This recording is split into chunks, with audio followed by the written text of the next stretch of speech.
तो एमपी में जैसे जैसे मतगणना की तारीख नजदीक आती जा रही है, बीजेपी और कांग्रेस के साथ ही आम आदमी पार्टी भी जीत हार का पूरा गुणा गणित लगा रही है। मतदाताओं के मौन के बाद बीजेपी और कांग्रेस के दुश्मनों यानी अपनी ही पार्टी से बगावत कर चुनाव लड़ने वाले बागियों पर प्यार उमड़ पड़ा है। पुनीत जी, बिल्कुल आप ठीक कह रहे हैं, क्योंकि ये आगे जाके काम आ सकते हैं, बल्कि इनसे काम लिया जाए इसकी तैयारी अभी से। 3 दिसंबर के नतीजों के पहले बीजेपी ने अपने प्लान बी पर काम शुरू कर दिया है।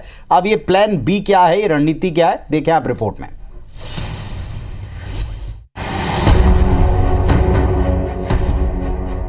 एमपी में कांटे की टक्कर, बागी बन सकते हैं किंग मेकर। मध्य प्रदेश में बीजेपी सूत्रों के मुताबिक 2018 की गलतियों से सबक लेकर रणनीतिकार ऐसी संभावनाओं को लेकर पहले से तैयारी कर रहे हैं कि अगर सरकार बनाने के लिए बहुमत से कुछ सदस्य कम हुए तो निर्दलीय, बसपा या दूसरे दलों से जीते विधायकों के समर्थन से सरकार बनाने का रास्ता साफ हो सके। इसके लिए बीजेपी प्लान बी पर काम कर सकती है। बीजेपी की नजर ऐसे प्रत्याशियों पर है जिन्होंने बागी होकर चुनाव लड़ा और जीत की संभावना ज्यादा है। आइए जानते हैं कुछ सीटों पर बागियों की स्थिति। मुरैना में बसपा के टिकट पर चुनाव लड़े राकेश रुस्तम सिंह पर बीजेपी की नजर है। मुरैना में त्रिकोणीय मुकाबले में बेहतर राकेश रुस्तम सिंह पूर्व मंत्री रुस्तम सिंह के बेटे हैं। सीधी के बीजेपी विधायक केदारनाथ शुक्ल ने भी बीजेपी सांसद रीति पाठक के खिलाफ निर्दलीय चुनाव लड़ा। यहाँ मुकाबला त्रिकोणीय है।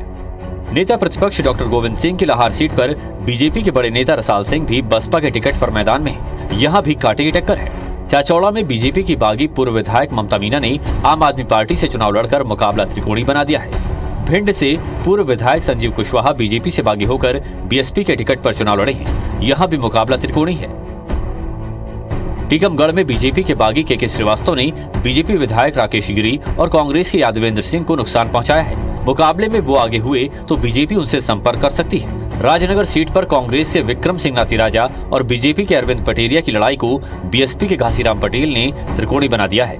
होशंगाबाद सीट पर 2 सगे भाइयों बीजेपी के डॉक्टर सीताचरण शर्मा और कांग्रेस के गिरजा शंकर शर्मा के सामने बीजेपी के बागी भगवती चौरे ने कड़ी चुनौती पेश की। बुरहानपुर से बीजेपी प्रत्याशी अर्चना चिटनीस के खिलाफ पूर्व बीजेपी प्रदेश अध्यक्ष के बेटे हर्ष चौहान निर्दलीय मैदान में थे। कांग्रेस के सुरेंद्र सिंह सेरा और एआईएमआईएम ने मुकाबला चतुष्कोणीय बना दिया।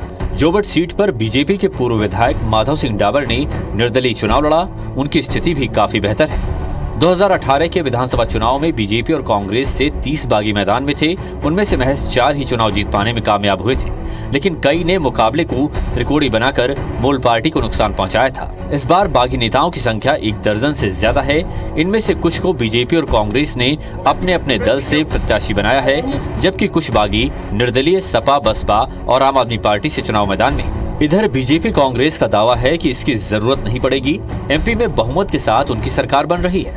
भारतीय जनता पार्टी के पाले में तो जनता की कृपा और आशीर्वाद है, और भारतीय जनता पार्टी के कमल चुनाव चिन्ह के आधार पर 150 सीटों के आसपास सीटें प्राप्त करने का अनुमान और विश्वास व्यक्त कर रही है। मध्य प्रदेश में जो है सारे जिन जिन लोगों ने इस लोकतांत्रिक प्रक्रिया में हिस्सा रखा है, लिया है, उस पर सब पर कांग्रेस पार्टी अपनी नज़र रख रही है। किस क्षेत्र में हम कहां पर किस तरीके से पिछड़े हैं, इस पर नज़र रखना हमारा सबका काम है। मध्य प्रदेश में बिना लहर के चुनाव होने के कारण इस बार कांटे की टक्कर है। सरकार बनाने के लिए अभी से जमावट होने लगी है। करीब 24 सीटों पर त्रिकोणीय मुकाबला है।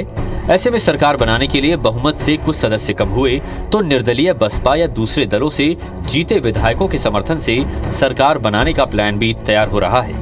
विवेक पटैया, IBC 24, भोपाल।